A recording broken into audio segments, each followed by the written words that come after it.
We're busily preparing for Stanford. I mean, we've had 5 practices, or we've gotten 5 practices in under our belt at this point. The guys are doing some community service today. We're not practicing today, and we've got 3 more practices before the end of this week, before we cut the guys loose for a little bit of break for them to go home and see their families for the holidays.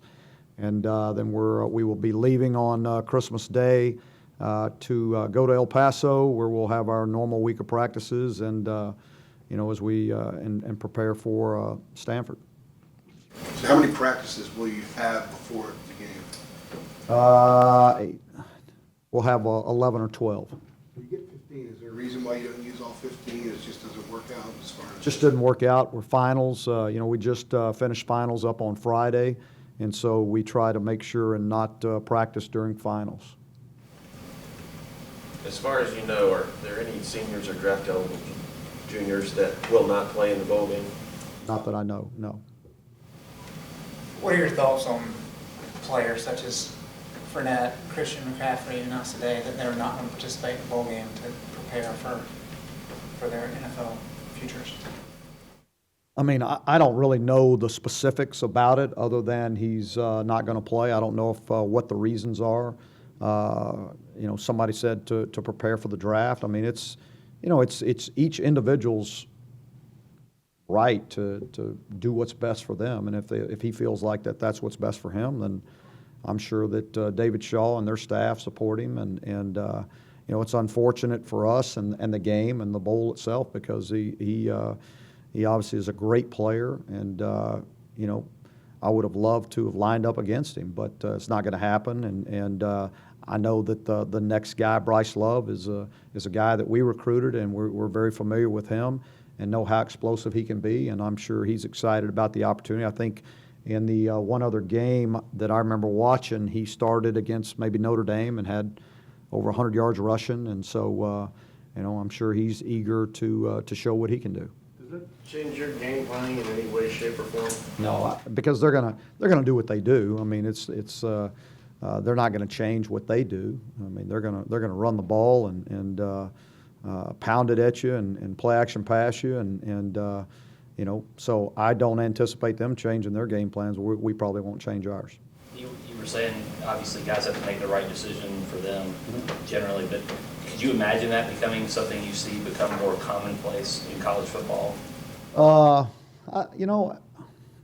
Maybe. I don't know. I really think it's each individual kid, I mean, and they have to make the best decision for them, and I'm sure he's thinking that is the best decision for him and his family. So, I mean, how can you not support him? Do you anticipate having any kind of discussion along those lines with Mitch? No, I don't. I mean, Mitch and I have had multiple conversations, but he's got a decision to make, and we'll make it at some point.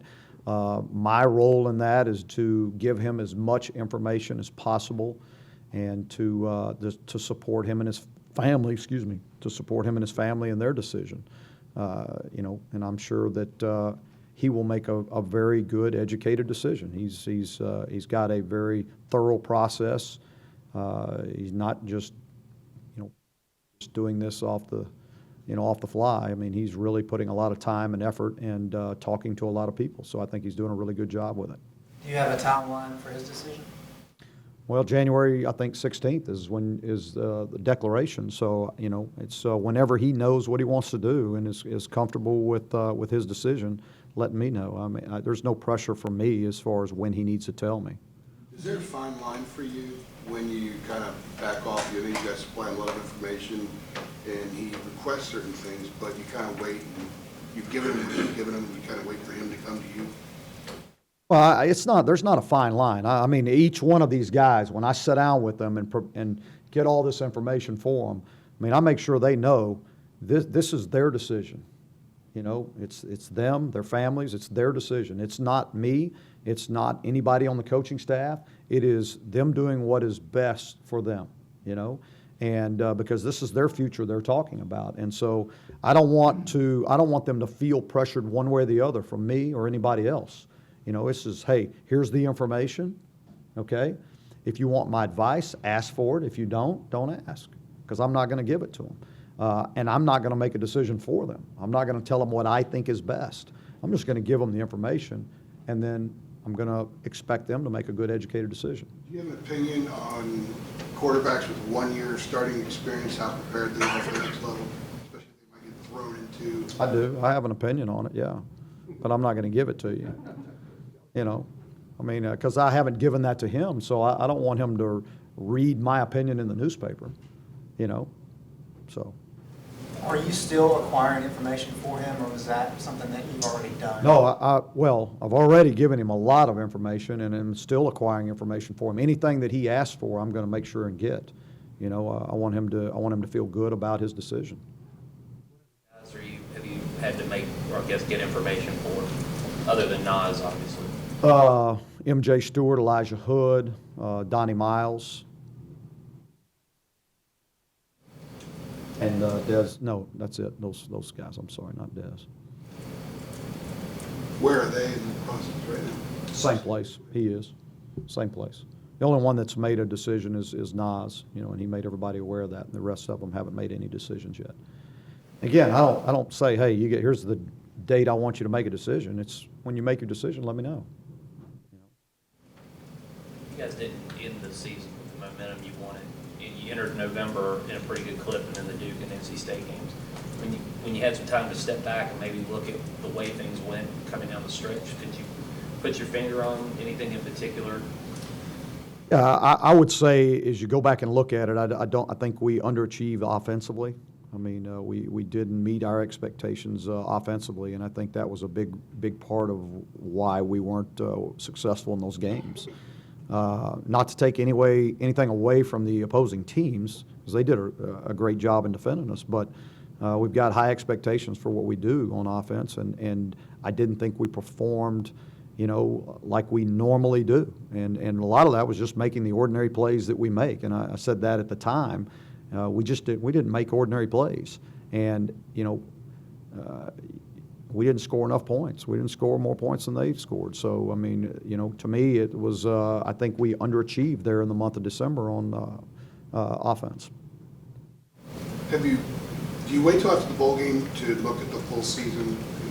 Yeah, I mean, I wait till after recruiting, because I mean, when the bowl game's over with, we're full speed ahead on recruiting until February 6th. Or whatever that date is, that first Wednesday in February. And then after that, you know, then we start really breaking down every aspect of the offense, the defense, the special teams.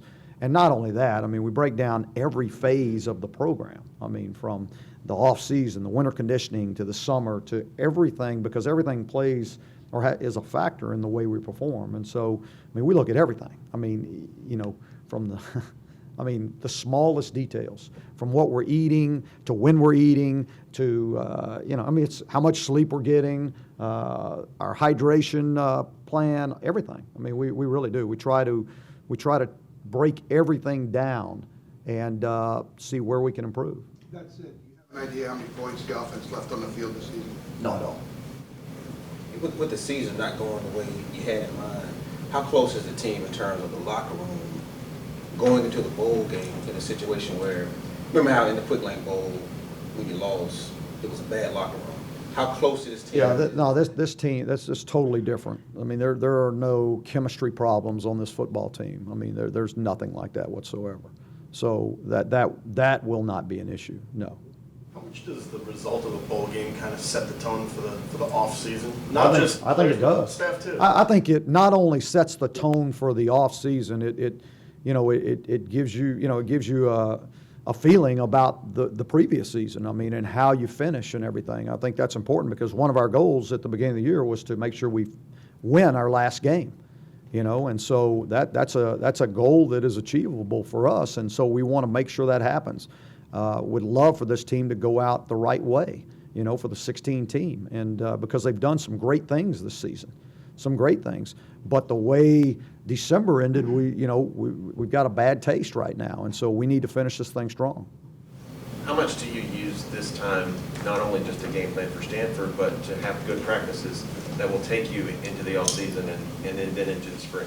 Yeah, every practice we've had up until this point has been focused on our team, and then we started introducing about 3 days ago Stanford, but still focusing on us. I mean, because we're still getting reps with all the guys that are redshirting and everything right now. Now, at this point, after today, it's all Stanford. Everything that we do is Stanford. So that gives us another 6 practices just on Stanford themselves. So, but we've really gotten some good reps with a bunch of young guys that were redshirting.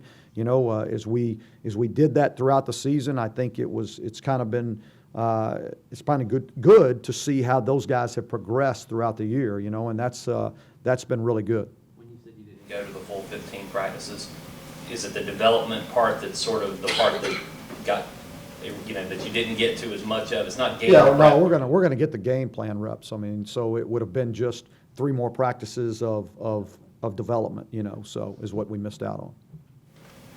How do you describe the? But I can tell you this, I can't remember a single time that I've ever gotten 15 practices in, ever, for a bowl game. So, Just because of the Just- schedule? for finals, I mean, it just, you know, academics is important, so All the way back to, I mean, even as an assistant? I can't remember a single time they've gotten 15 practices in.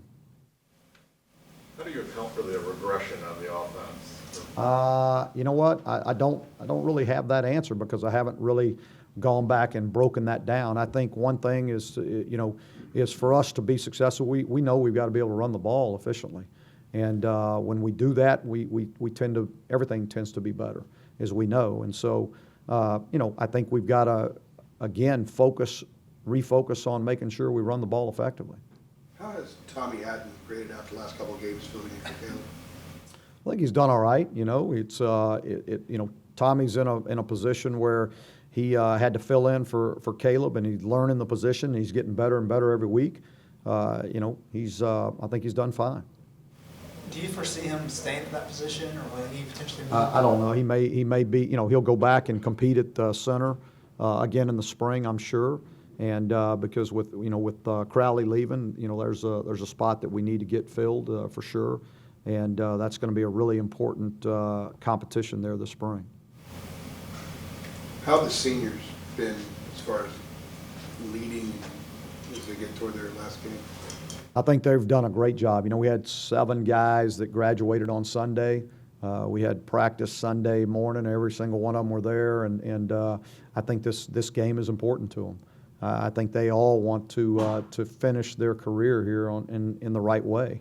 I think their energy level in practice and the way they've led has been really good.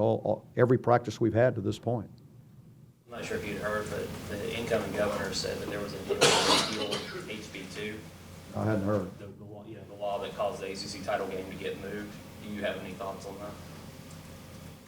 Well, I don't know a whole lot about politics, so, I mean, I'm not going to really talk about politics, but I can, you know, I think I said it before that I hated that we had to move the ACC championship game, and I guess there were some other games that had to be moved out of the state, and I hated that for the state of North Carolina. You know, I don't know enough about the bill to be able to comment on the bill itself or anything about it. Larry, the feedback you got from Nas Jones when you started out, was his versatility, being able to play both positions, something that was mentioned? As far as talking from him, Just from what maybe you got from NFL or from outside sources about what can help his draft style? oh, I don't think there's any doubt that him being able to play multiple positions is strengthened. You know, I mean, is a strength for him. You know, I mean, there's a lot of things that he's done and done well that are going to benefit him at that next level. And I think that's one thing. I mean, being versatile, especially when you go to a 53-man roster and guys have to be able to do more than one thing, those guys become more valuable. Just coming, one more thing. You were talking about the offense didn't play like up to standard. What about the defense when you kind of take a step back and look at how they Yeah, closed the season? when you start looking at the last 6, 7 games defensively, especially in the second half, you know, it's like we'd start off a little bit slow in the second half. I don't think, and I don't have those numbers in front of me, but if y'all look them up, I think they only gave up maybe a touchdown or less in just about every game, and you know, for about 6 or 7 weeks there at the end of the season. You know, we need to improve in the first half, you know, and continue to do a good job. I mean, it's going to be important that we, you know, focus on limiting the running game. I mean, if not, we won't get off the field. And so we've got to do a great job against Stanford, and they do a super job with it.